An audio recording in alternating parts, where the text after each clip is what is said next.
નમસ્કાર વિદ્યાર્થી મિત્રો, વર્લ્ડ ઇનબોક્સના ડિજિટલ પ્લેટફોર્મ પર હું કૃતાર્થ વાઘેલા આપ સૌને આવકારું છું. વર્લ્ડ ઇનબોક્સની આ જ ચેનલ પર આપણે દરરોજ એક લેક્ચર ભણીએ છીએ. તમને લોકોને દરેકને ખ્યાલ હશે કે ભાઈ આપણે એક ફ્રી યુટ્યુબ બેચનું આયોજન કરેલું છે આવનારી પરીક્ષાઓને ધ્યાનમાં રાખીને, જેના ભાગરૂપે આજે આપણે ખાસ કરંટ અફેર્સનો લેક્ચર ભણવાનો છે.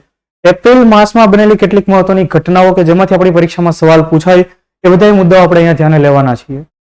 જો આપણે ઘણો લાંબો સમય સુધી ડેઇલી કરંટ અફેર્સ પણ ભણ્યા, યોજનાઓ પણ ભણ્યા, અને આ બધી એવી યોજનાઓ છે, આ એવું કરંટ અફેર્સ જે આપણી પરીક્ષા માટે ખૂબ ઇમ્પોર્ટન્ટ છે.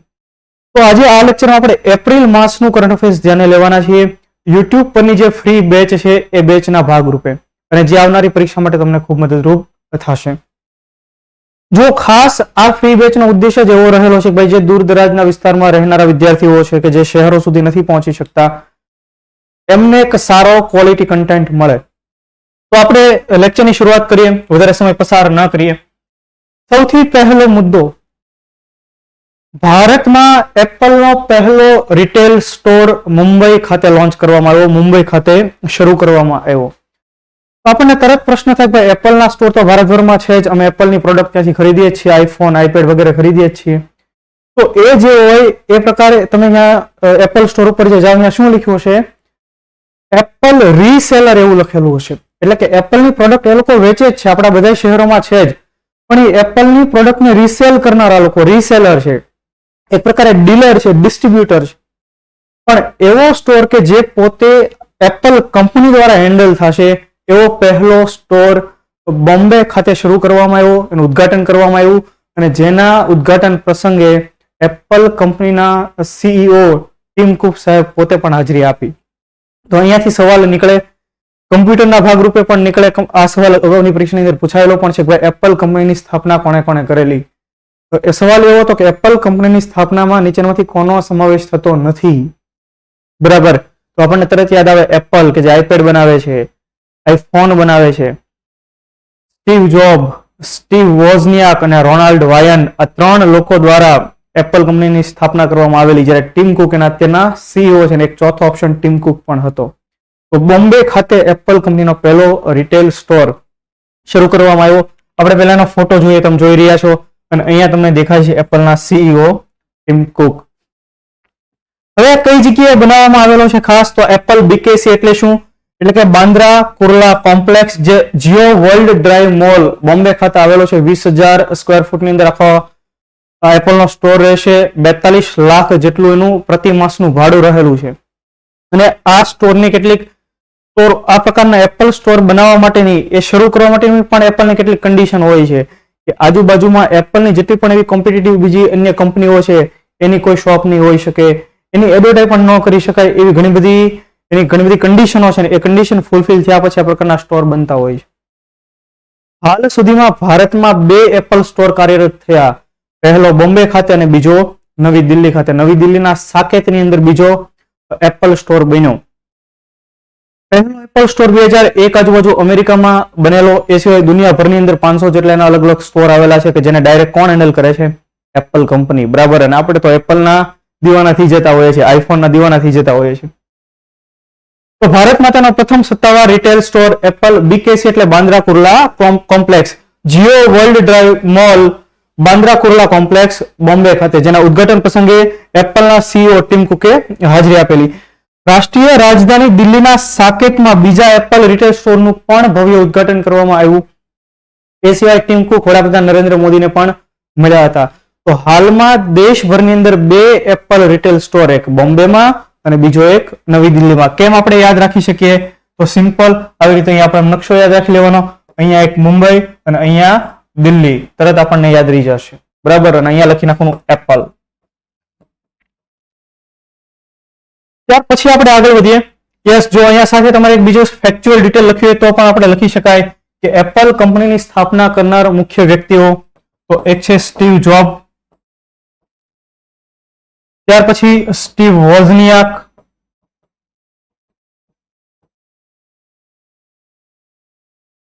અને ત્યારબાદ એક ત્રીજા પણ વ્યક્તિ રોનાલ્ડ વાયન. આ 3 લોકોએ એપલની સ્થાપના કરી હતી, જેમાંથી એક વ્યક્તિ જેને આપણે ખૂબ સારી રીતે ઓળખીએ છીએ, વ્યક્તિ કોણ છે?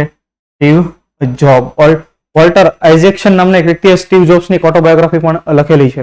બરાબર, તો આ મુદ્દો. ત્યાર પછી આપણે જોઈએ ઓડિશાની ગંધમર્દન હિલ્સને ભારતની 37મી જૈવ વિવિધતા હેરિટેજ સાઇટ ઘોષિત કરવામાં આવી. ઓડિશા રાજ્ય એની ગંધમર્દન હિલ્સ તેને જૈવ વિવિધતા heritage site, biodiversity heritage site ઘોષિત કરવામાં આવેલી છે. તે દેશની 37મી અને ઓડિશાની 3જી જૈવ વિવિધતા બાયોડાયવર્સિટી એટલે કે જૈવ વિવિધતા હેરિટેજ સાઇટ છે. તો એ મુદ્દો તમને સીધો સવાલ પૂછાય, કેટલામી ભારતની છે, ઓડિશામાં કેટલામી છે, એ સવાલ પૂછાય. અથવા તો તાજેતરમાં કયા રાજ્યમાં આવેલી ગંધમર્દન હિલ્સને જૈવ વિવિધતા સાઇટ તરીકે ઘોષિત કરવામાં આવી, જૈવ વિવિધતા હેરિટેજ સાઇટ ઘોષિત કરવામાં આવી, એવો સવાલ પણ પૂછી શકે. જોઈએ આપણે કે વન, પર્યાવરણ અને જળવાયુ પરિવર્તન વિભાગ, ઓડિશા સરકારના વિભાગે આ અંગેની જાહેરાત કરી હતી કે બારાગઢ અને બાલાનગીર જિલ્લામાં આવેલી આ ગંધમર્દન હિલ્સ, આ હિલ્સને બાયોડાયવર્સિટી રેગ્યુલેશન્સ નિયમ 20(2) એનો કલમ અથવા તેની અનુચ્છેદ 20(2), આ જે રૂલ્સ છે કયા સરકારનો છે? ઓડિશા સરકારનો છે. ઓડિશા બાયોડાયવર્સિટી રેગ્યુલેશન્સના નિયમ 20(2) અને બાયોડાયવર્સિટી એક્ટની કલમ 37મી, આ મુજબ આ ગંધમર્દન હિલ્સને બાયોડાયવર્સિટી હેરિટેજ સાઇટ તરીકે ઘોષિત કરવામાં આવેલી છે. કેમ? તો કે ઘણા બધા ફ્લોરા અને ફોના, વનસ્પતિ પ્રાણીઓ સૃષ્ટિ માટેની ખાસ એક મહત્વની સાઇટ છે, મહત્વની આ હિલ છે, પર્યાવરણની દ્રષ્ટિએ ઇમ્પોર્ટન્ટ છે અને એટલા માટે થઈને એને જૈવ વિવિધતા હેરિટેજ સાઇટ ઘોષિત કરવામાં આવેલી છે. ખાસ જે લોકો જીપીએસસી 1-2 ની તૈયારી કરે છે અને કેવો સવાલ પૂછાય, આ સવાલ પૂછો તો પૂછી શકે કે બાયોડાયવર્સિટી એક્ટની કઈ કલમ મુજબ, અથવા તો વિધાનની અંદર પૂછી શકે બાયોડાયવર્સિટી એક્ટની કલમ 37 મુજબ આ પ્રકારની ઘોષણા થઈ. એમ ખ્યાલ આવે છે દરેકને? એ સિવાય આપણે ગંધમર્દન હિલ્સ વિશે જોઈએ. ઔષધીય વનસ્પતિઓનો ખજાનો અને ઓડિશાનો આયુર્વેદિક સ્વર્ગ માનવામાં આવે છે. ઘણી બધી ઔષધિઓ વનસ્પતિઓ ત્યાં જોવા મળે છે. ત્યાં અન્ય મંદિરો પણ કેટલાક આવેલા છે. 2 ખાસ ઇમ્પોર્ટન્ટ મંદિર કે જે ઉત્તરની અંદર આવેલું છે, એક દક્ષિણ વિસ્તારની અંદર આવેલું છે. બંને મંદિરો ઐતિહાસિક દ્રષ્ટિએ પણ ખૂબ મહત્વના છે. જોઈએ કે ઉત્તરીય ઢોળાવ પર આવેલું નૃસિંહનાથ મંદિર અને દક્ષિણ ઢોળાવ પર આવેલું હરિશંકર મંદિર. તો આ ગંધમર્દન હિલ્સની અંદર આવેલા બંને મંદિર પણ આપણા માટે ખૂબ ઇમ્પોર્ટન્ટ. સવાલ એવો નીકળે, સાઇડલાઇન સવાલ પૂછે તો કેવો પૂછી શકે કે તાજેતરમાં ચર્ચામાં રહેલ નૃસિંહનાથ મંદિર કયા રાજ્યમાં આવેલું છે, અથવા આ મંદિર કઈ હિલ્સ પર આવેલું છે, એવા સવાલો પણ આપણને જીઓગ્રાફીના ભાગરૂપે પૂછી શકે. આ બંને પહાડી મંદિરો ઓડિશાના મુખ્ય તીર્થ સ્થળો છે. તમને લોકોને ખ્યાલ હશે, ચીની યાત્રી જેનું નામ છે હ્યુએન સાંગ, આપણે ઇતિહાસની અંદર ભણતા હોઈએ છીએ. ઈસવીસન 629માં હ્યુએન સાંગે ભારતની મુલાકાત લીધેલી, હર્ષવર્ધનના દરબારની મુલાકાત લીધેલી. હર્ષવર્ધન, બરાબર, કે જેને આપણે પ્રાચીન ભારતના ઇતિહાસની અંદર છેલ્લા હિન્દુ રાજપૂત રાજા તરીકે ઓળખીએ છીએ. હર્ષવર્ધન, એના સમયની અંદર હ્યુએન સાંગે ભારતનું ઘણા બધા સ્થળોનું પરિભ્રમણ કર્યું. વલભી પણ તેઓ આવેલા. તો હ્યુએન સાંગે પહાડી મંદિરને પરિમલગીરી નામના બૌદ્ધ વારસાના સ્થળ તરીકે પણ વર્ણવેલું છે. તો હ્યુએન સાંગ સાથે સંબંધિત આ મુદ્દો છે. એટલે તમે જુઓ કે ઇતિહાસ સાથેનું કનેક્શન થાય છે. અને અત્યારના ઘણા બધા સવાલો એવા પરીક્ષામાં પૂછાય છે કે કરંટ આધારિત કંઈક મુદ્દો હોય એના ઇતિહાસમાંથી કોઈ સંદર્ભ લઈને તમને પૂછી લે. તો સીધો સાદો સરળ સવાલ આપણને પરીક્ષામાં પૂછાય કે કયા રાજ્યની ગંધમર્દન હિલ્સને ભારતની જૈવ વિવિધતા વિરાસત સ્થળ, વિરાસત સાઇટ, હેરિટેજ સાઇટ તરીકે ઘોષિત કરવામાં આવી? તો ઓડિશા રાજ્યમાં આવેલી. તો એ આશા રાખું કે તમને આખો મુદ્દો સમજાઈ રહ્યો હશે. ત્યાર પછી જોઈએ અન્ય કયા કયા સ્થળો છે. કંધમાલ જિલ્લાના મંદસુરુ ગોર્જ એને 2019માં અને ગજપતિ જિલ્લાની મહેન્દ્રગીરી હિલ રેન્જ એને 2022માં બાયોડાયવર્સિટી હેરિટેજ સાઇટ ઘોષિત કરવામાં આવેલી. અને તાજેતરમાં 3જી બાયોડાયવર્સિટી હેરિટેજ સાઇટ એટલે ગંધમર્દન હિલ્સ, ઓડિશા. યાદ રહેશે દરેકને. ત્યાર પછી આપણે જોઈએ ડિઝાસ્ટર રેઝિલિયન્ટ ઇન્ફ્રાસ્ટ્રક્ચર અંગે 5મું આંતરરાષ્ટ્રીય સંમેલન. ખૂબ મહત્વનો મુદ્દો. ડિઝાસ્ટર, જો જાપાન, આપણને ખ્યાલ છે કે સમયાંતરે નાના મોટા ડિઝાસ્ટર આવતા રહેતા હોય છે. કોઈ પણ કુદરતી આપત્તિ, ત્યાં સુનામી ને વગેરે જોવા મળતું હોય છે. ભારતના પણ જે કિનારાના રાજ્યો છે, ખાસ બંગાળની ખાડીમાંથી ઘણા બધા એવા વાવાઝોડા આવે અને કિનારાના રાજ્યો ઓડિશા, પશ્ચિમ બંગાળ, આંધ્રપ્રદેશ, ત્યાર પછી તમિલનાડુના વિસ્તારો, ઘણી વખત આપણા ગુજરાતના પણ, તો ઘણા બધા એવા વાવાઝોડાને કારણે અથવા તો અન્ય કુદરતી આપત્તિને કારણે ઘણી બધી નુકસાની થતી હોય છે. હમણાં ઉત્તરાખંડનું એક સ્થળ જોશીમઠ પણ ચર્ચામાં રહેલું, જોશીમઠ સ્થળ ખસી રહ્યું છે. મેં મુદ્દો તમને ભણાવી દીધેલો છે. ભૂકંપ આવતો હોય છે, તો આવા બધા જયારે કુદરતી આપત્તિ આવતી હોય છે તો એ સમયે કેમ આપણે સર્વાઈવ કરી શકીએ, તો એના માટે એક આયોજન એટલે શું કે ભાઈ આપણે જયારે ઇન્ફ્રાસ્ટ્રક્ચર ડેવલપ કરીએ છીએ તો ઇન્ફ્રાસ્ટ્રક્ચર જ આપણે જયારે બિલ્ડિંગ બનાવીએ છીએ તો બિલ્ડિંગ જ એટલા મજબૂત બનાવવાના કે સામાન્ય કોઈ ધરતીકંપ આવે કે કોઈ પણ કુદરતી આપત્તિ આવે તો એ બિલ્ડિંગને કોઈ નુકસાન ન પહોંચે. તો આ પ્રકારના જે બિલ્ડિંગ હોય એને કહેવાય ડિઝાસ્ટર રેઝિલિયન્ટ ઇન્ફ્રાસ્ટ્રક્ચર. અને તે અંગે તાજેતરમાં એક કોન્ફરન્સ 5મી કોન્ફરન્સ યોજાઈ ગઈ નવી દિલ્હી ખાતે, જેની થીમ શું હતી? Delivering resilient and inclusive infrastructure. ફરી વખત એની થીમ શું હતી? Delivering resilient and inclusive infrastructure, pathways for risk informed systems practices and investment. એવી કંઈક એની થીમ હતી. તમે અહીંયા જુઓ ICDRI 2023. જાપાન અત્યારે એના ઉપર સંશોધન પણ કરી રહ્યું છે. જાપાનમાં અત્યારે બિલ્ડિંગ્સ પણ એવા બની રહ્યા છે કે જે ભૂકંપ, ઘણો એવો ભારે ભૂકંપ આવે તો પણ એ બિલ્ડિંગને કાંઈ ન થાય એવા પ્રકારના ભૂકંપ અત્યારે એવા પ્રકારના ઇન્ફ્રાસ્ટ્રક્ચર પ્રોજેક્ટ ઉપર જાપાન કામ કરી રહ્યું છે. કેમ કે એને ખબર છે કે અમારે ત્યાં આવું વારાઘડીએ થવાનું છે. ખ્યાલ આવી રહ્યો છે? તો પહેલો સવાલ અહીંયાથી તમને સવાલ એવો પૂછાય કે તાજેતરમાં ડિઝાસ્ટર રેઝિલિયન્ટ ઇન્ફ્રાસ્ટ્રક્ચર અંગેનું 5મું સંમેલન ક્યાં યોજાણું? નવી દિલ્હી ખાતે. ICDRI international conference on disaster resilient infrastructure 2023. ICDRI delivering DRI solutions for a resilient world. એક પ્રકારે સ્થિતિસ્થાપક મજબૂત ઇન્ફ્રાસ્ટ્રક્ચર ધરાવનારું વિશ્વ આપણે બનાવવાનું છે. ઓકે, હવે આખું જે આયોજન છે કોણે કર્યું એના માટેનું ખાસ એક કોએલિશન, એક આંતરરાષ્ટ્રીય, એક આંતર સરકારી સંગઠન જોઈએ આપણે કે coalition for disaster resilient infrastructure CDRI, કે જેની રચના 2019માં કરવામાં આવેલી છે, જે એક સ્વતંત્ર આંતરરાષ્ટ્રીય સંગઠન છે. યાદ રાખો તમે, મેં તમને અમુક મુદ્દાઓ ખાસ નોટ ડાઉન તમને કરવાના કહેતા હોઉં. કોઈ પણ ઇન્ટરનેશનલ ઓર્ગેનાઇઝેશન હોય, કોઈ ઇન્ટર ગવર્મેન્ટલ ઓર્ગેનાઇઝેશન હોય કે ઘણા બધા દેશો એના ભાગીદાર હોય, સવાલ પૂછે કે એનું હેડક્વાર્ટર ક્યાં આવેલું છે, એનું સચિવાલય ક્યાં આવેલું છે, તો આપણે તરત જ ટીક કરી દઈએ જીનીવા. પણ જો coalition for disaster resilient infrastructure, disaster resilient infrastructure માટેનું એક આંતર સરકારી સંગઠન, આંતરરાષ્ટ્રીય સંગઠન 2019માં જેની સ્થાપના થઈ એનું સચિવાલય નવી દિલ્હી ખાતે આવેલું છે. તો આ સાથે આપણને બીજી પણ એક બાબત યાદ આવે કે બીજું એવું કયું સંગઠન છે, બીજી કઈ એવી સંસ્થા છે, આંતરરાષ્ટ્રીય સંસ્થા છે જેનું હેડક્વાર્ટર પણ આપણા ભારતની અંદર છે? આપણને તરત યાદ આવે ISA ઇન્ટરનેશનલ સોલાર એલાયન્સ. કેટલી વાર આપણે ભણ્યા છે, એનું હેડક્વાર્ટર ક્યાં આવેલું છે? ગ્વાલપહરી, Gurugram, Haryana.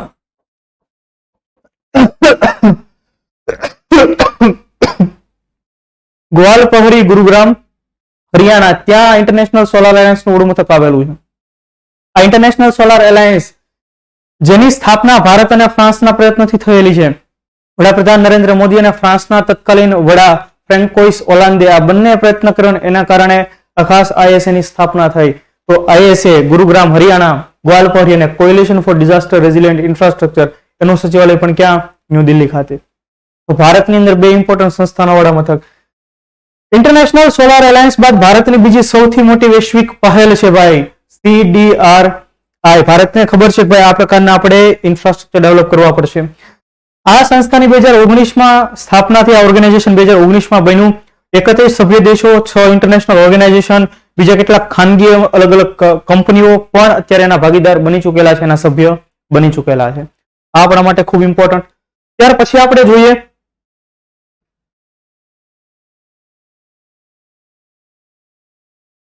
ICAR Indian council of agricultural research એટલે કે ICAR અને વર્લ્ડ બેંકે કૃષિ શિક્ષણ પ્રણાલીના આધુનિકીકરણ અંગે દિલ્હી ઘોષણાપત્ર જાહેર કર્યું.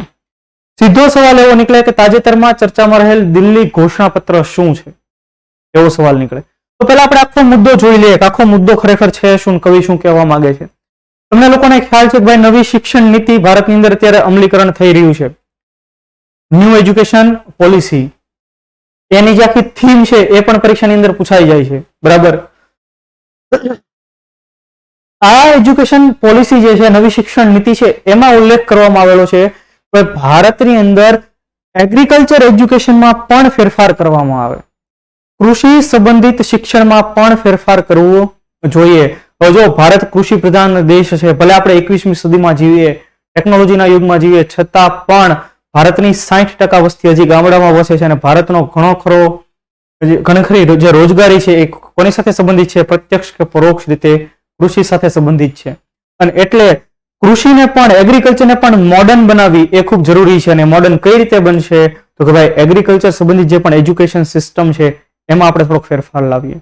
તો તાજેતરની અંદર conference on blended learning ecosystem four higher education in agriculture 2023, ફરીવાર conference on blended learning ecosystem four higher education in agriculture 2023 એનું આયોજન ક્યાં થયું? નવી દિલ્હી ખાતે. તમે અહીંયા જોઈ રહ્યા છો, in presence of Shri Narendrasingh Tomar, minister of agriculture, farmers welfare, government of India. તો આ પ્રકારની કૃષિ સાથે સંબંધિત એક સમિટ યોજાણી નવી દિલ્હીની અંદર, અને ત્યાં ખાસ દિલ્હી ઘોષણાપત્ર જે સ્વીકારવામાં આવ્યું, જે દિલ્હી ઘોષણાપત્ર એક્સેપ્ટ કરવામાં આવ્યું, એ શું કે modernisation of agriculture education system, કૃષિ સંબંધિત શિક્ષણને મોડર્નાઇઝ કરવું, એને આધુનિક બનાવવું. તો દિલ્હી ઘોષણાપત્ર કોની સાથે સંબંધિત એ ખ્યાલ આવ્યો? તો કે હા. ત્યારબાદ આપણે જોઈએ આમાં તે કે ભારત સરકારે ખાસ પ્રોજેક્ટ શરૂ કરેલો છે, જેનું નામ છે national agricultural higher education project. ફરીવાર આ પ્રોજેક્ટનું નામ શું છે?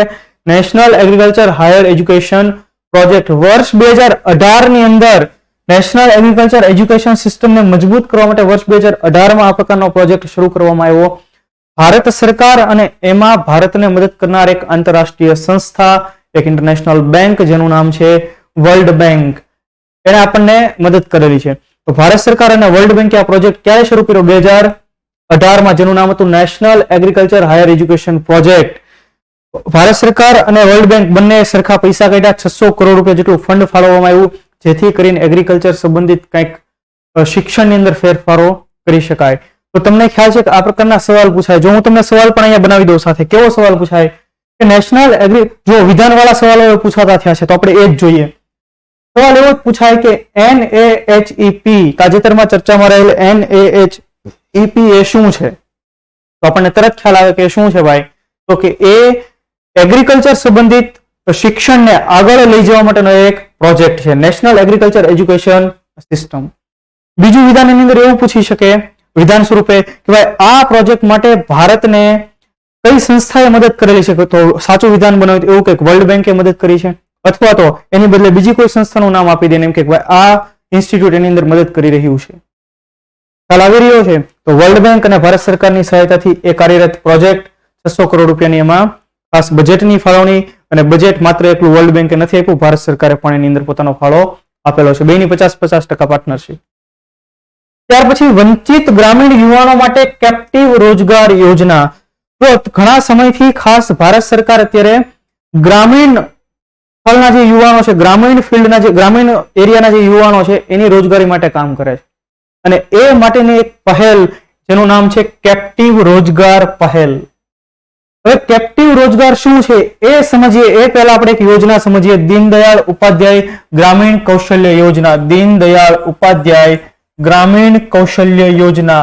આ યોજના મેં તમને ભણાવી દીધેલી છે યોજનાઓના લેક્ચરની અંદર.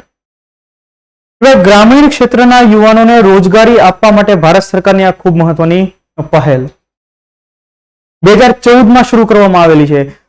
કેવા પ્રકારની યોજનાઓ? આ યોજના કેવા પ્રકારની સ્કિલ? તો કે ભાઈ ડિજિટલ એ લોકોને કમ્પ્યુટર શીખવામાં આવે જેથી કરીને એ લોકો કમ્પ્યુટરના ફિલ્ડની અંદર કંઈક કામ કરી શકે વગેરે. તો આ જ યોજનાના ભાગરૂપે તાજેતરમાં એક કેપ્ટિવ રોજગાર પહેલ શરૂ કરવામાં આવેલી છે. હવે કેપ્ટિવ રોજગાર શું, કોને કહેવાય? તો તમે વિચારો કોઈ એક ઇન્સ્ટિટ્યૂટ છે, કોઈ કંપની છે, એ ગામડાના યુવાનોની ભરતી કરશે.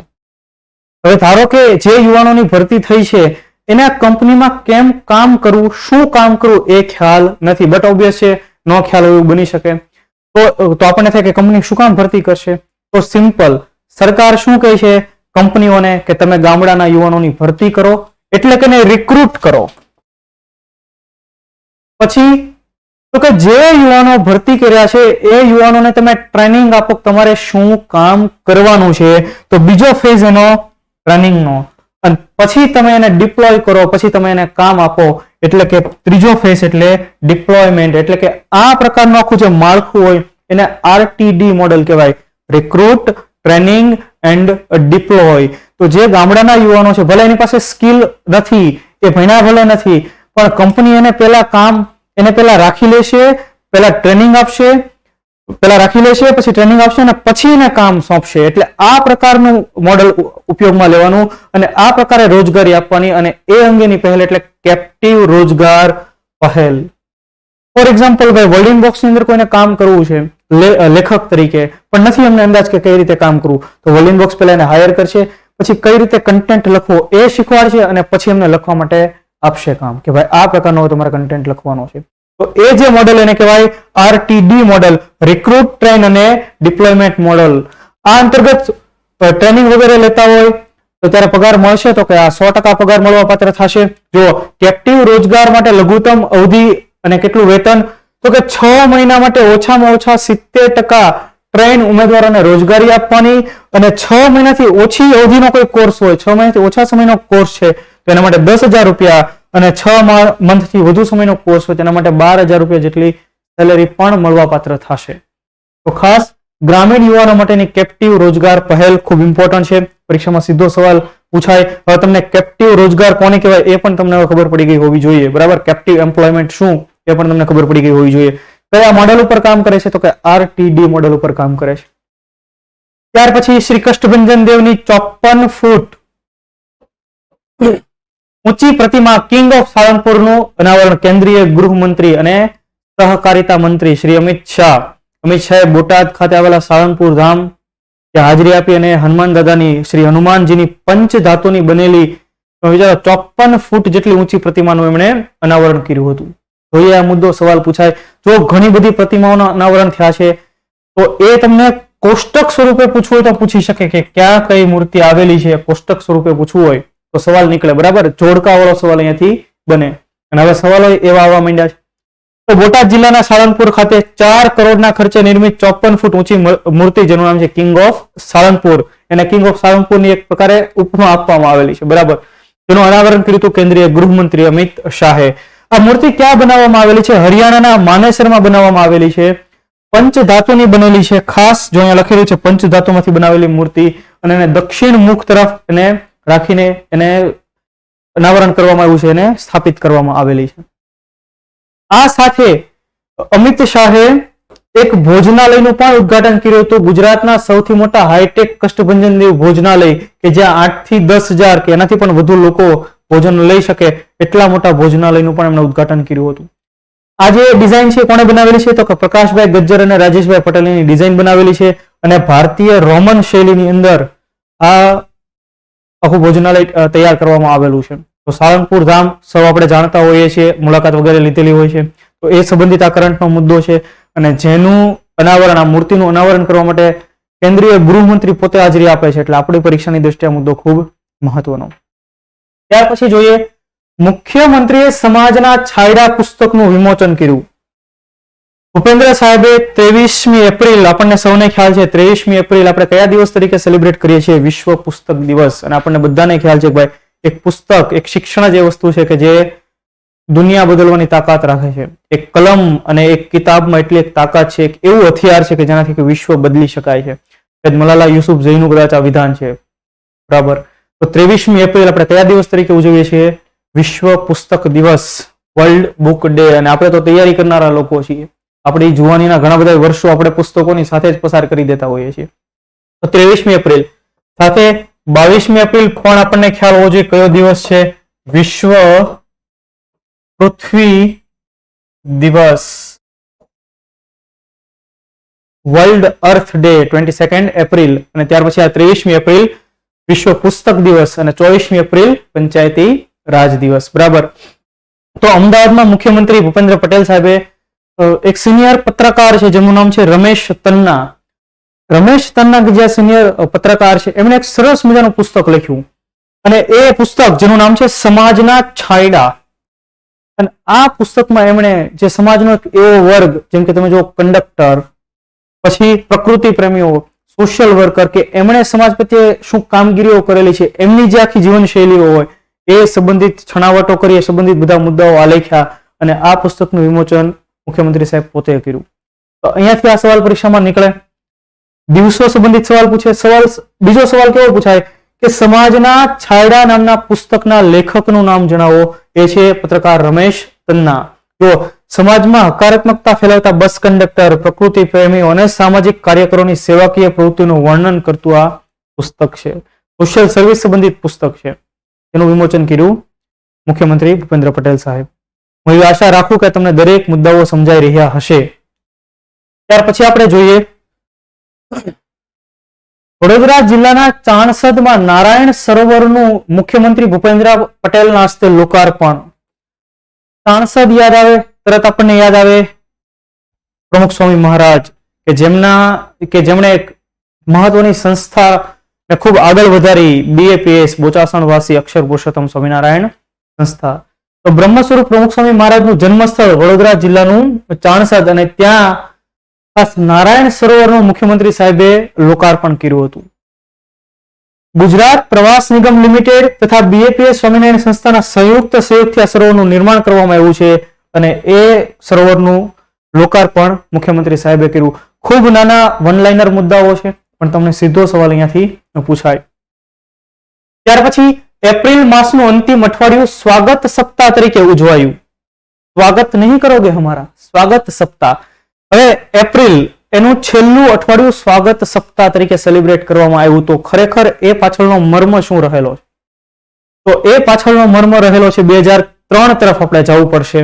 તમે જુઓ 24 એપ્રિલ 2003 તત્કાલીન મુખ્યમંત્રી કોણ હતા? નરેન્દ્ર મોદી. 2003માં કે જ્યારે નરેન્દ્ર મોદી ગુજરાતના મુખ્યમંત્રી તરીકે કાર્યરત હતા તેમણે લોકોની ફરિયાદ નિવારણ માટે થઈને ખાસ એક ઇનિશિયેટિવ શરૂ કરેલું. અને એ ઇનિશિયેટિવ એટલે શું? State wide attention on grievances by application of technologies, એટલે કે સ્વાગત. ફરીવાર શાંતિથી આપણે એને યાદ રાખીએ. State wide attention on grievances by application of technologies એટલે કે સ્વાગત. કે નાગરિકોને કોઈ ફરિયાદો હોય તો એ ફરિયાદોનું ઝડપી નિરાકરણ થાય એના માટેનું ખાસ આખું ઇનિશિયેટિવ. અને આ પ્રકારના ઇનિશિયેટિવમાં દર ગુરુવારે, બરાબર, માસના દર મહિનાના ચોથા ગુરુવારે મુખ્યમંત્રી પોતે ફરિયાદ સાંભળવા માટે હાજર રહેતા. અને આ પ્રકારનું ઇનિશિયેટિવ 2003માં શરૂ કર્યું. એ આખી આ ઇનિશિયેટિવને 20 વર્ષ પૂરા થયા. એટલા માટે થઈને ખાસ આ એપ્રિલ માસનું અંતિમ જે અઠવાડિયું છે એ સ્વાગત સપ્તાહ તરીકે સેલિબ્રેટ કરવામાં આવેલું. સ્વાગત સપ્તાહ યાદ રહેશે દરેકને. ખૂબ ઇમ્પોર્ટન્ટ આપણે છે, યાદ રાખવા જેવી બાબત. ત્યાર પછી આપણે જોઈએ અમદાવાદ સાયન્સ સિટીમાં ન્યુક્લિયર સાયન્સ ગેલેરી સ્થાપવામાં આવશે. તો ગુજરાત સંબંધિત કરંટ અફેર્સ આપણે જાણી લીધું છે. કેમ વધારે ગુજરાત સંબંધિત? કેમ કે આપણે 7 તારીખે આપણી પરીક્ષા છે જેમાં ગુજરાત સંબંધિત પૂછવાની સંભાવના વધારે રહેતી હોય છે એટલા માટે થઈને. તો જોઈએ અમદાવાદ ખાતે સાયન્સ સિટીમાં ન્યુક્લિયર સાયન્સ ગેલેરીની સ્થાપના કરવામાં આવશે અને આ માટે તાજેતરમાં એક સમજૂતી પણ થયેલી છે. ન્યુક્લિયર સાયન્સ ગેલેરી, ભાઈ ન્યુક્લિયર છે એનો ઉપયોગ ઉર્જા માટે થવો જોઈએ, નહીં કે બોમ્બ બનાવવા માટે થઈને. તો આ અંગે જાગૃતિ ફેલાવવા માટે, બીજું કે ગુજરાતના વિદ્યાર્થીઓ આ સંબંધિત એજ્યુકેશન મેળવતા થાય, એ અંગે માહિતગાર થાય, એ માટે થઈને ખાસ આ પ્રકારની ગેલેરી બનાવવામાં આવવાની છે. અને જો ભાઈ ન્યુક્લિયર છે એનો દુરુપયોગ, એનો બોમ્બ બનાવવા માટે ઉપયોગ થાય અને શું ત્રાસદી થાય એ તમને મને ખ્યાલ છે. 6 ઓગસ્ટ 1945, 9મી ઓગસ્ટ 1945 અમેરિકા દ્વારા જાપાનના 2 શહેરો હિરોશિમા અને નાગાસાકી ઉપર બોમ્બાર્ડિંગ કરવામાં આવેલું. 2 પરમાણુ બોમ્બ, બંને શહેરો પર એક બોમ્બ ફેંકવામાં આવેલો. એક લિટલ બોય અને બીજો ફેટમેન. 6 ઓગસ્ટ અને 9મી ઓગસ્ટ 1945. વિશ્વએ એ સમયે જોયું કે ખરેખર પરમાણુ બોમ્બની તાકાત શું રહેલી છે. અને એટલે જ આપણે હંમેશા ઈચ્છીએ કે ભાઈ પરમાણુ બોમ્બ એ ક્યારેય કોઈ પણ પ્રશ્નનું સમાધાન નથી. બરાબર, આ પણ નામ યાદ રાખવા જેવું. હવે જે રીતે ટ્રેન્ડ છે, કદાચ કંઈક આમાંથી સવાલ તમને પૂછાય પરીક્ષામાં. તો department of atomic energy Bharat સરકાર અને Gujarat council of science city Gujarat સરકાર એમની વચ્ચે એમઓયુ થયા, એના વચ્ચે સમજૂતી થઈ, જેના ભાગરૂપે 10 કરોડના ખર્ચે ન્યુક્લિયર સાયન્સ ગેલેરી એસ્ટાબ્લિશ કરવામાં આવશે અમદાવાદ ખાતે આવેલી સાયન્સ સિટી ખાતે. પરમાણુ અને ઉર્જા સંબંધિત ત્યાં પ્રદર્શનો પણ યોજાશે. જો ભારત ન્યુક્લિયર પાવર છે, આપણને બધાને ખ્યાલ છે, આપણે ન્યુક્લિયર ટેસ્ટ સફળતાપૂર્વક કરેલા છે. હોમી જહાંગીર ભાભા કે જેઓએ ભારતને પરમાણુ હથિયાર અપાવવાની અંદર પરમાણુ બોમ્બ બનાવવામાં ખૂબ એમણે મહત્વનો ફાળો ભજવેલો છે. આપણે ઓપરેશન સ્માઇલિંગ બુદ્ધા આપણને તરત યાદ આવે. તો ભારતે પરમાણુ ટેસ્ટ બહુ સફળતાપૂર્વક કરેલા છે અને ભારતે સાથે એવું પણ કહેલું છે કે ભાઈ ક્યારેય ભારત કોઈ પણ દેશ ઉપર પહેલી વખત પરમાણુનો ઉપયોગ કરશે નહીં. ભારત પહેલા ઉપયોગ નહીં કરે, સામેવાળા કરે તો પછી બાકી નહીં રાખીએ કઈ. બરાબર. તો ભારતે હંમેશા શાંતિની નીતિ અપનાવેલી છે. તો ખાસ આ પ્રકારની એક ન્યુક્લિયર સાયન્સ ગેલેરી ક્યાં બનશે? સાયન્સ સિટી ખાતે. ત્યાર પછી જ્ઞાન ગૌરવ સમારંભ. સવાલ એવો પૂછે કે તાજેતરમાં જ્ઞાન ગૌરવ સમારંભ ક્યાં યોજાયો હતો? તો ઈડરના મુડેટી ખાતે આવેલી સંસ્કૃત પાઠશાળાની અંદર, સાબરકાંઠાની અંદર આવેલી મુડેટીની અંદર આવેલી સંસ્કૃત પાઠશાળા. જો આ ખૂબ જૂની પાઠશાળા છે, સંસ્કૃત પાઠશાળા છે. ઉત્તર ગુજરાતની એકમાત્ર અને વિનોબા ભાવે એને શું કીધેલું? મિની કાશીની ઉપાધિથી નવાજેલી છે આ શાળાને. અને ત્યાં જ્ઞાન ગૌરવ સમારંભ યોજાયો હતો અને આ સમારોહની અંદર આરએસએસ, જેને આપણે રાષ્ટ્રીય સ્વયંસેવક સંઘ કહીએ છીએ, આરએસએસ ના વડા કોણ છે? આ મોહન ભાગવત સાહેબ, એ પણ હાજર રહ્યા હતા. સંઘ સંચાલક મોહન ભાગવત સાહેબ. આરએસએસ ની વાત નીકળી છે સાથે એ પણ આપણને ખબર હોય છે કે આરએસએસ નું વડું મથક ક્યાં આવેલું છે, એની સ્થાપના કોણે કરેલી છે? તો ડોક્ટર કેશવ બલિરામ હેડગેવાર, એમના દ્વારા, પોતે એમબીબીએસ હતા, એમણે આરએસએસ ની સ્થાપના કરેલી 1924-25 આજુબાજુ. હેડક્વાર્ટર ક્યાં આવેલું છે? નાગપુર. આપણને ખ્યાલ હોવો જોઈએ. અહીંથી સવાલ પરીક્ષાની અંદર નીકળેલા પણ છે, નીકળી પણ શકે. તો મોહન ભાગવત અહીંયા ઉપસ્થિત રહ્યા હતા. શું એને વિદ્યાર્થીઓને સંબોધતી વખતે કીધું કે ભારતે, ખાસ ભારત વિશ્વગુરુ બનનારો દેશ છે, આપણે વિશ્વને રાહ ચીંધનારા લોકો છીએ, તો એ માટે ખાસ અભ્યાસ કરવાનો છે. આ અંગેનો ઉલ્લેખ એમણે પોતાના ભાષણમાં કર્યો હતો. તો જ્ઞાન ગૌરવ સમારંભ ઈડરની મુડેટી ખાતે આવેલી સંસ્કૃત પાઠશાળામાં. બીજો સવાલ કે એને મિની કાશીની ઉપમા કોણે આપેલી છે? વિનોબા ભાવેએ. હવે વિનોબા ભાવે એટલે આપણને તરત ભૂદાન ચળવળ યાદ આવે, વ્યક્તિગત સત્યાગ્રહ યાદ આવે. આપણે ઇતિહાસમાં પડતા નથી, પણ પહેલા વ્યક્તિગત સત્યાગ્રહી, એમણે સત્યાગ્રહની શરૂઆત કરેલી વ્યક્તિગત સત્યાગ્રહની ઓક્ટોબર 1940 વર્ધા ખાતેથી. બરાબર છે. પછી ભૂદાન ચળવળ એમણે પોતે શરૂ કરેલી. તો ઘણા બધા મુદ્દાઓ પણ વિનોબા ભાવે સાથે સંબંધિત છે. ત્યાર પછી જોઈએ આપણે લાભશંકરભાઈ પુરોહિત અને શિશુ વિહાર સંસ્થાને મનુભાઈ પંચોળી દર્શક ફાઉન્ડેશન પુરસ્કાર એનાયત કરવામાં આવ્યો.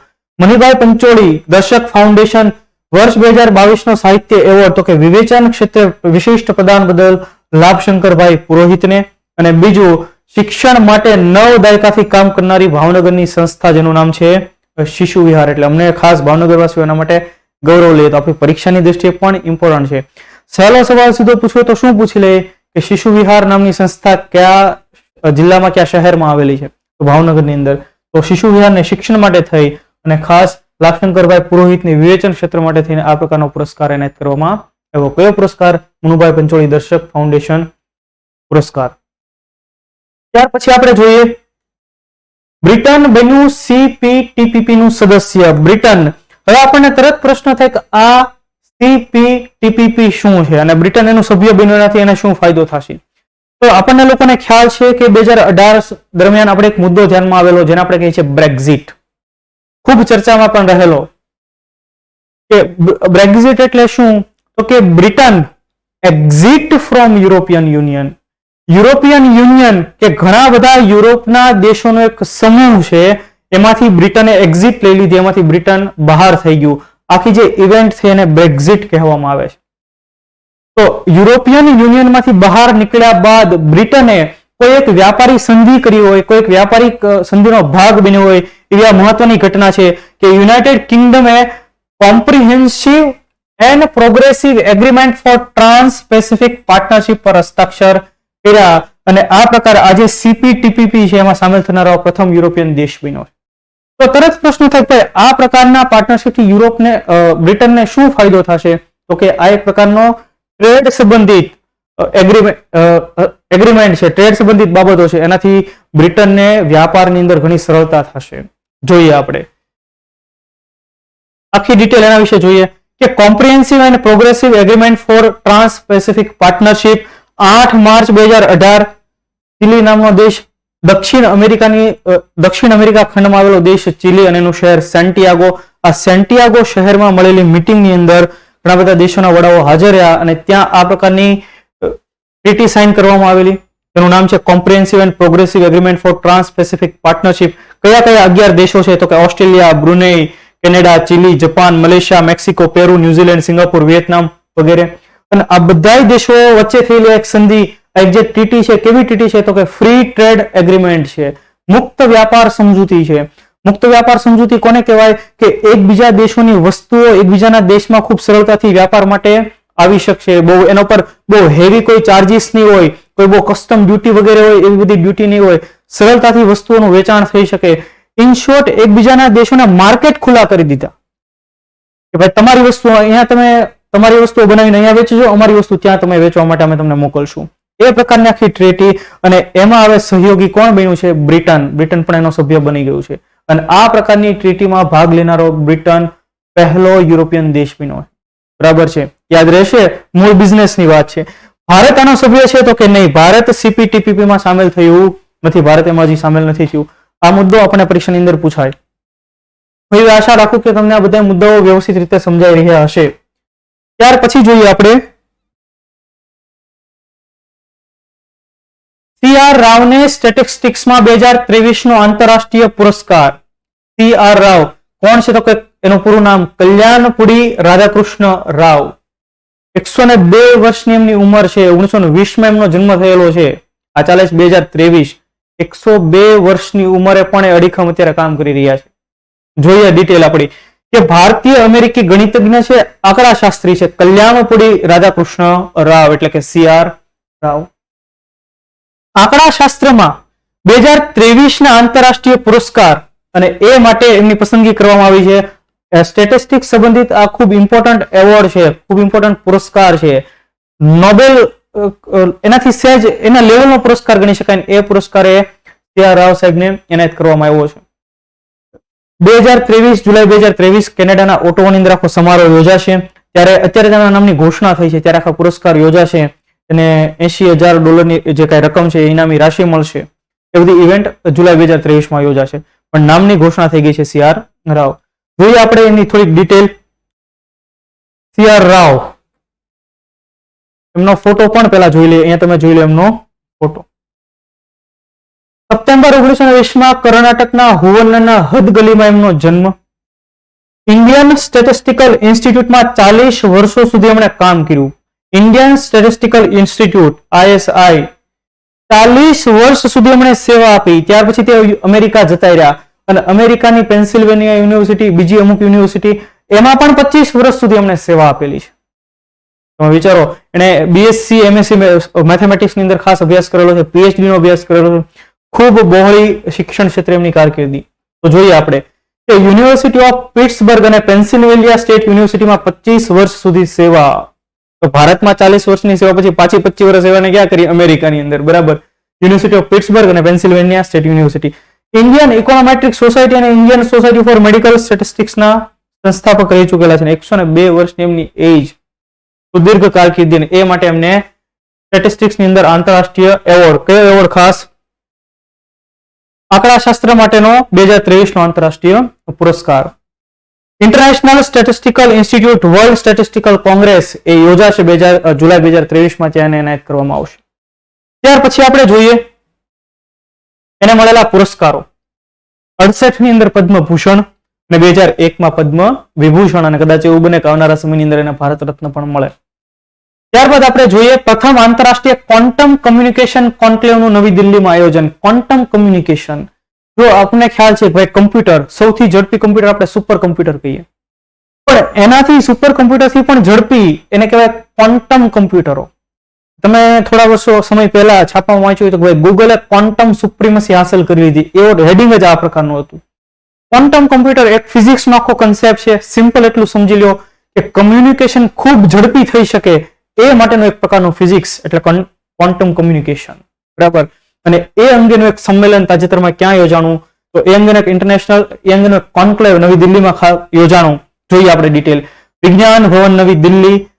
પહેલું જો યાદ રાખજો, મુદ્દો નીકળે તમારી એક્ઝામની અંદર, પ્રથમ આંતરરાષ્ટ્રીય quantum communication conclave, first international quantum communication conclave નવી દિલ્હીની અંદર યોજાનો વિજ્ઞાન ભવન ખાતે જેનું આયોજન કરવામાં આવેલું સેન્ટર ફોર ડેવલપમેન્ટ ઓફ ટેલિમેટિક્સ એટલે કે CDOT, telecommunication standard development society ભારતની અને IEEE કમ્યુનિકેશન્સ એમના દ્વારા. તેનું ઉદ્ઘાટન સંચાર, ઇલેક્ટ્રોનિક્સ અને માહિતી ટેકનોલોજી અને રેલવે મંત્રી અશ્વિની વૈષ્ણવ અને સંચાર રાજ્યમંત્રી દેવસિંહ ચૌહાણ દ્વારા કરવામાં આવેલું. તેમણે આનું ઉદ્ઘાટન કર્યું. સવાલ સિમ્પલ તમને પૂછાય. આ પ્રસંગે પંડિત દીનદયાળ ઉપાધ્યાય દૂરસંચાર કૌશલ્ય ઉત્કૃષ્ટતા પુરસ્કાર 2022 એ પણ એનાયત કરવામાં આવ્યા. જોઈએ આપણે ટેલિકોમ, સ્કિલિંગ, સર્વિસીસ, મેન્યુફેક્ચરિંગ, એપ્લિકેશનના ક્ષેત્રમાં જે કંપનીઓ જે ઓર્ગેનાઇઝેશનો સારા કામ કર્યા છે એમને આ પુરસ્કાર, મેં માત્ર અહીંયા નામ યાદી તમને આપી દીધેલી છે, એકવાર આપણે જોઈ લઈએ. Sterlite technologies limited, Vihaan network limited, QNu labs private limited Bengaluru, Dhruva space private limited Hyderabad અને Inntot technologies private limited Ernakulam. તો 5 અલગ અલગ ઇન્સ્ટિટ્યૂટના પુરસ્કાર એનાયત કરવામાં આવ્યા છે. ત્યાર પછી આપણે જોઈએ નરેન્દ્ર મોદીએ પ્રથમ વૈશ્વિક બૌદ્ધ શિખર સંમેલનનું ઉદ્ઘાટન કર્યું. બુદ્ધ એ પાકિસ્તાન યુદ્ધ યા ફિર બુદ્ધ ચુન લે, આપણને એવું થાય. નરેન્દ્ર મોદી આ ઉદ્ઘાટનમાં ખાસ એક મહત્વનો ઉલ્લેખ કર્યો કે ભાઈ ભારતે વિશ્વને બૌદ્ધ ધર્મની એક ભેટ આપેલી છે. આપણે ઇતિહાસની અંદર બૌદ્ધ ધર્મ વિશે, ભગવાન બુદ્ધ વિશે ઘણી બધી ચર્ચાઓ કરતા હોય છે, આપણે ભણતા રહેતા હોઈએ છીએ. બરાબર. જોઈએ આપણે ડિટેલ કે તાજેતરમાં જે આ વૈશ્વિક બૌદ્ધ શિખર સંમેલન યોજાય જેની થીમ હતી responses to contemporary challenges, philosophy to praxis, સમકાલીન પડકારોનો પ્રતિસાદ, વ્યવહાર માટેની ફિલોસોફી. આ પ્રકારની થીમ સાથે એપ્રિલ 2023, 20 એપ્રિલ 2023 ના રોજ નવી દિલ્હી સ્થિત અશોક હોટલ એની અંદર ત્યાં વૈશ્વિક બૌદ્ધ શિખર સંમેલન યોજાણું. અશોક હોટલ પણ યાદ આવી જાય, સમ્રાટ અશોક ઉપરથી આપણે યાદ રાખેલું અશોક હોટલ. સમ્રાટ અશોક આપણને ખ્યાલ છે કે બૌદ્ધ ધર્મનો પ્રસાર કરેલો. તમને યાદ આવે ઈસવીસન પૂર્વે 261 કલિંગનું યુદ્ધ યાદ આવે. કલિંગના યુદ્ધથી અશોકનું હૃદય પરિવર્તન થયું ને એને ભેરી ઘોષને બદલે કઈ નીતિ અપનાવી હતી? ભેરી ઘોષને બદલે ધમ્મ ઘોષની નીતિ અપનાવી.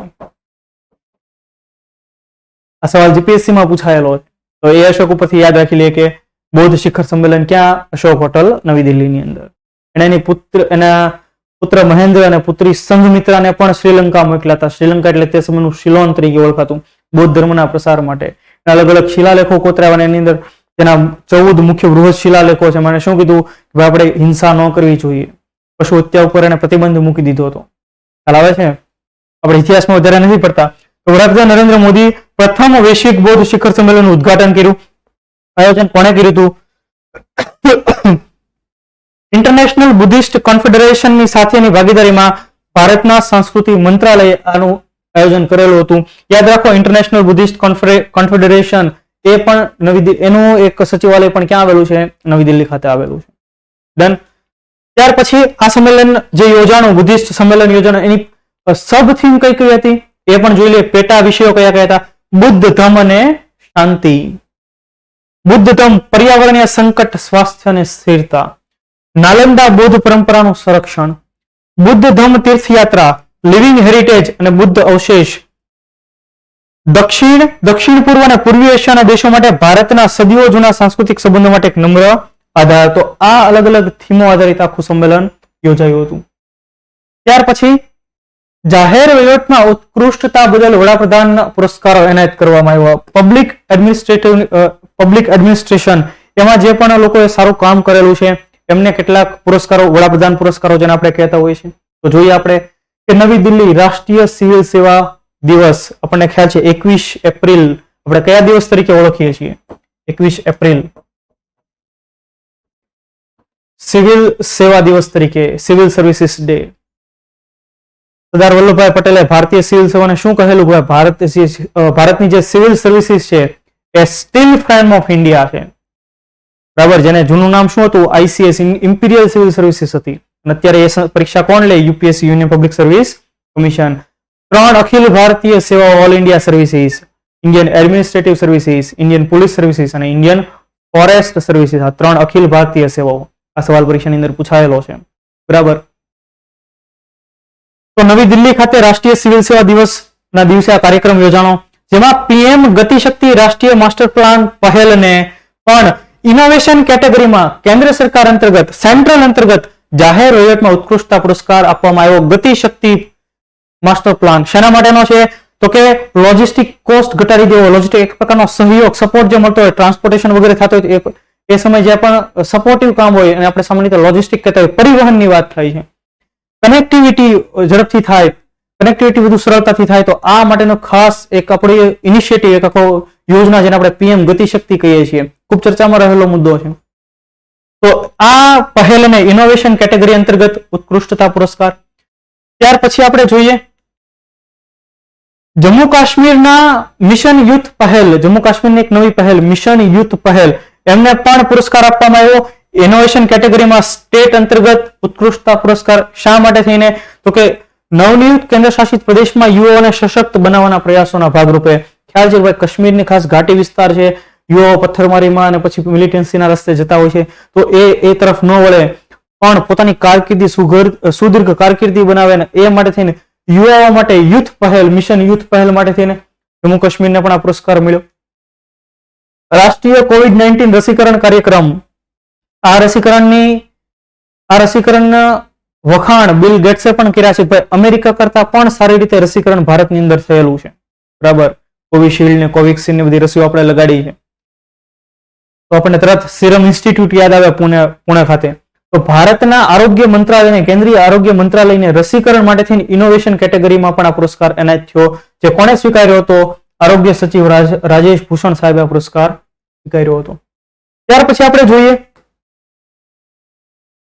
અનકાપલ્લી જિલ્લો, જે આંધ્રપ્રદેશનો જિલ્લો છે, એને આરોગ્ય અને કલ્યાણના કેન્દ્રોના માધ્યમથી જે સ્વચ્છ ભારત મિશન માટે એને કામ કર્યું, એ માટે પણ એમને જાહેર વહીવટ માટે ઉત્કૃષ્ટતા પુરસ્કાર એનાયત કરવામાં આવેલો છે. તો તમને સવાલ પૂછે કે તાજેતરમાં અનકાપલ્લી જિલ્લો જે ચર્ચામાં રહેલો, કે જેને આરોગ્ય અને કલ્યાણ કેન્દ્રોના માધ્યમ આરોગ્ય માટે થઈને કામ કરવા બદલ ઉત્કૃષ્ટતા પુરસ્કાર મળેલો, એ જિલ્લો કયા રાજ્યમાં આવેલો છે? એવો સવાલ પણ તમને પૂછાય. તો તમે જુઓ, એ આવેલો છે આંધ્રપ્રદેશની અંદર આવેલો જિલ્લો. લોક પ્રશાસનમાં ઉત્કૃષ્ટતા માટે વર્ષ 2022 નો ઉત્કૃષ્ટતા પુરસ્કાર. ત્યાર પછી ન્યૂ એજ લર્નિંગ સેન્ટર ક્યાં આવેલું? ચાંગલાંગ જિલ્લામાં આવેલું. અરુણાચલ પ્રદેશના ચાંગલાંગ જિલ્લામાં આવેલું એક પ્રકારની લાઇબ્રેરી કયો, એક પ્રકારનું એજ્યુકેશન, એક આખી પહેલ જેને આપણે કહી શકીએ. તો ન્યૂ એજ લર્નિંગ સેન્ટર, કે આગામી પેઢીને ધ્યાનમાં રાખીને બનાવેલું આ શિક્ષણ સ્થાન અથવા તો લાઇબ્રેરી, એને પણ રાષ્ટ્રીય સિવિલ સેવા દિવસે યોજેલા કાર્યક્રમમાં ઉત્કૃષ્ટતા પુરસ્કાર એનાયત કરવામાં આવ્યો. ત્યાર પછી લાતુર. હવે લાતુર જિલ્લો, મહારાષ્ટ્રનો લાતુર જિલ્લો થોડા વર્ષો પહેલા ચર્ચામાં રહેલો સુખાને કારણે, કે જ્યાં પાણીની ખૂબ અછત થઈ ગયેલી. તો આ લાતુરે કેન્સર માટે થઈને ખાસ એક આયોજન કર્યું, એટલા માટે લાતુરને પણ પુરસ્કાર આપવામાં આવ્યો. જોઈએ કેન્સરના નિદાન માટે લાગુ કરાયેલી યોજનાઓ માટે લાતુરને ઉત્કૃષ્ટતા પુરસ્કાર. તો કેટલાક મહત્વના પુરસ્કારો છે, પરીક્ષાલક્ષી આપણને પૂછાય. ત્યાર પછી રાષ્ટ્રપતિ દ્રૌપદી મુર્મુએ રાષ્ટ્રીય પંચાયત પુરસ્કાર 2023 એનાયત કર્યા. 17 એપ્રિલ 2023 રાષ્ટ્રપતિ દ્રૌપદી મુર્મુએ રાષ્ટ્રીય પંચાયત પુરસ્કાર 2023 એનાયત કર્યા. હવે ખરેખર આખી ઇવેન્ટ શું હતી? તો કે નવી દિલ્હીની અંદર એક ઇવેન્ટ યોજાય, જેને આપણે કહીએ છીએ પંચાયતોના પ્રોત્સાહન માટેનું એક રાષ્ટ્રીય સંમેલન. બરાબર, અને આ સંમેલનની અંદર રાષ્ટ્રપતિ દ્રૌપદી મુર્મુએ આ પુરસ્કારો એનાયત કર્યા હતા. હમણાં આપણે ડિટેલમાં પુરસ્કારો પણ જોઈએ છીએ. સાથે 17 થી 21 એપ્રિલ દરમિયાન રાષ્ટ્રીય પંચાયત પુરસ્કાર સપ્તાહ પણ સેલિબ્રેટ કરવામાં આવેલો, અને સપ્તાહ પણ તમને પરીક્ષામાં પૂછાય. અહીંયા હું સ્ટાર કરી દઉં તમને. તેની થીમ હતી पंचायतों के संकल्पों की सिद्धि का उत्सव. पंचायतों के संकल्पों की सिद्धि का उत्सव. અને પંચાયતનું કેટલું મહત્વ, જો ગાંધીયન ફિલોસોફી છે. ગાંધી શું કહેતા? કે મારું ચાલે તો હું દરેક ગામડાને પ્રજાસત્તાક બનાવી દઉં. બરાબર, તો એના જ ભાગરૂપે આપણે પંચાયતનો અમલ, પંચાયતી રાજ્યના બંધારણનો દરજ્જો મળેલો છે 1993 ની અંદર. બરાબર, બંધારણીય સુધારાઓ થયા, બધા મુદ્દો આપણે ભણતા હોઈએ છીએ. ત્યાર પછી લોર્ડ રિપન, કે જેને ભારતની અંદર પંચાયત બાબતોની બધી શરૂઆત કરી, અને એટલે આપણે એના પંચાયતના લોર્ડ રિપને સ્થાનિક સ્વરાજના પિતા તરીકે ઓળખીએ છીએ. આ સવાલ પણ આપણે હિસ્ટ્રીની અંદર વગેરે ભણતા હોય, પરીક્ષામાં પૂછાયેલા મુદ્દાઓ છે, અનેક વાર પૂછાયેલા છે અને પૂછાશે પણ ખરા. હવે પંચાયતી રાજ મંત્રાલયે આઝાદી કા અમૃત મહોત્સવ 2.0 ના ભાગ તરીકે આખું એક સપ્તાહ મનાવ્યો હતો, આખું એક ઇવેન્ટની આયોજન થયેલું, એ યાદ રાખીએ. હવે આપણે જોઈએ એની અંદર કે દેશમાં સારી દેશભરની અંદર પંચાયત ક્ષેત્રે જે સારું કામ કરે એમને એ પંચાયતોના પુરસ્કાર એનાયત થતા હોય છે. અલગ અલગ કેટેગરી અંતર્ગત આ પુરસ્કાર મળતા હોય છે, જેની શરૂઆત કરવામાં આવેલી છે 2011 થી. કઈ કેટેગરી છે આપણે જોઈએ? દીનદયાળ ઉપાધ્યાય પંચાયત સતત વિકાસ પુરસ્કાર, નાનાજી દેશમુખ સર્વોત્તમ પંચાયત સતત વિકાસ પુરસ્કાર, ગ્રામ ઉર્જા સ્વરાજ વિશેષ પંચાયત પુરસ્કાર અને કાર્બન ન્યુટ્રલ વિશેષ પંચાયત પુરસ્કાર. તો આ અલગ અલગ કેટેગરીઓ છે. ત્યાર પછી કઈ કઈ પંચાયતોને આ વર્ષે પુરસ્કાર મળ્યા એ જોઈ લે. આમાંથી કાંઈ પણ સવાલ તમને નીકળે ખ્યાલ હોવો જોઈએ. નગોપા મિઝોરમની આ પંચાયત એને સર્વશ્રેષ્ઠ ગ્રામ પંચાયત પુરસ્કાર એનાયત કરવામાં આવ્યો. કેમ? તો કે એને ગરીબી ઓછી કરવી, આજીવિકાને વધુ સારી બનાવવી, સ્વચ્છતા જાળવવી, પછી કેટલીક ગ્રીન પહેલો શરૂ કરી વગેરે માટે થઈને એને સર્વશ્રેષ્ઠ ગ્રામ પંચાયતનો પુરસ્કાર પણ મળ્યો અને સાથે કેટલી ઇનામી રાશિ મળી? 1.5 કરોડ જેટલી ઇનામી રાશિ પણ આપવામાં આવી છે. ત્યાર પછી હિંજીલિકટ ઓડિશાનો એને સર્વશ્રેષ્ઠ બ્લોક પંચાયત અને ઓડિશાનો ગંજમ એને સર્વશ્રેષ્ઠ જિલ્લા પંચાયત પુરસ્કાર પણ એનાયત કરવામાં આવ્યો. ત્યાર પછી જીએસ નિર્ણય એપ. સવાલ પૂછાય કે તાજેતરમાં ચર્ચામાં આવેલા જીએસ નિર્ણય એપ કઈ બાબત સાથે સંબંધિત છે? તો નિર્ણય જોઈએ નામ એનું. જીએસ એટલે થાય ગ્રામ સભા, જનરલ સ્ટડી નહીં, પણ જીએસ એટલે થાય Gram Sabha. Nirnay app national initiative for rural India. શાંતિથી આનું નામ સાંભળીએ આપણે. National initiative for rural India to navigate, innovate and resolve panchayat. હવે પંચાયતની જે કઈ પણ માહિતીઓ છે એ ગ્રામ લોકો સુધી સરળતાથી પહોંચી શકે એ માટે છે ને ખાસ આ એપ લોન્ચ કરવામાં આવી, જેનું નામ છે જીએસ નિર્ણય એપ.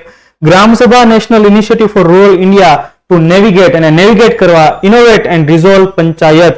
કેન્દ્રીય મંત્રી ગિરિરાજસિંહે ગ્રામીણ સમુદાયને સશક્ત બનાવવા માટે ગ્રામ પંચાયત સંબંધિત માહિતીઓ લોકો સુધી એની સરળ પહોંચ રહે એ માટે તેને ખાસ એપ લોન્ચ કરેલી છે. સવાલ પરીક્ષામાં નીકળે. ઉદ્દેશ્ય શું? Minimum government maximum governance. સરકાર ઓછા મંત્રીઓ પણ કામ વધુ સારું કરવાનું. Minimum government maximum governance. તો આ જીએસ નિર્ણય એપ એ પણ આપણા માટે ઇમ્પોર્ટન્ટ. બરાબર. જો પંચાયત સંબંધિત દરેક મુદ્દાઓ આપણા માટે ઇમ્પોર્ટન્ટ, કંઈક ને કંઈક સવાલો નીકળવાના છે. તો આ હતો આજનો આપણો ખાસ કરંટ અફેર્સનો લેક્ચર. જે પરીક્ષાલક્ષી ઇમ્પોર્ટન્ટ મુદ્દાઓ આપણે ધ્યાને લીધેલા છે, તો પાછા નેક્સ્ટ લેક્ચરની અંદર બીજા ઘણા બધા મુદ્દાઓ આપણે ફરી ધ્યાને લઈ લેશું. તો તમે મહત્તમ લોકો સુધી આ આખી સિરીઝ પહોંચાડો ભાઈ. ફ્રી ઓફ કોસ્ટ આ બેચ છે. તમારે એક લાઇક આપવાની છે, બીજા લોકોને કહેવાનું છે ભાઈ ફ્રી બેચ છે. તમે જુઓ કે ભાઈ અમારો મોટિવ એકમાત્ર રહેલો છે કે તમારા સુધી ક્વોલિટી કન્ટેન્ટ પહોંચાડો. તો ફરી પાછા આપણે નેક્સ્ટ લેક્ચરમાં ભેગા થશું. જો તમને ખરેખર આ વિડીયો બધા પસંદ આવતો તેને લાઇક કરો, વર્લ્ડ ઇનબોક્સની ચેનલને સબસ્ક્રાઇબ કરો. તો ફરી પાછા મળીએ, ત્યાં સુધી જય હિન્દ, જય ભારત.